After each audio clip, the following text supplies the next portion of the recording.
Most Canadians believe that access to clean water should be a human right. In a country as prosperous as Canada, it is hard to imagine that there can be groups of people that live here without a source of clean water. First Nations communities all over Manitoba experience tremendous burdens when trying to access clean water within their communities. The National Assessment of First Nations Water and Wastewater Systems found that remote communities are 2.5 times more likely to be at high risk of contamination. The mode through which water is supplied to communities varies.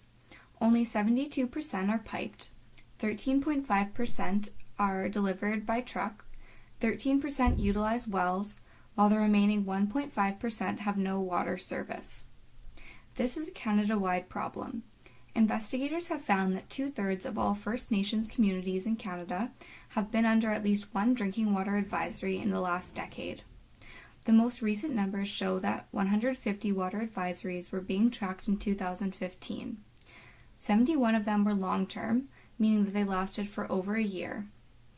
400 out of the 618 First Nations communities across the country have had some kind of water problem between 2004 and 2014. There are health conditions associated with improper sanitation and poor water quality, such as skin rashes, infections, gastrointestinal, and respiratory diseases. Contaminated water also puts entire communities at risk. In fact, antibiotic-resistant bacteria such as MRSA have been reported in First Nations communities in the Island Lakes region of Manitoba as early as 2007. The 2017 Manitoba budget called for the development of programs and services in First Nations communities through partnership with First Peoples Development, Inc. Through a similar model, the province of Manitoba could seek to invest in the infrastructure necessary to ensure that safe water is provided to these communities.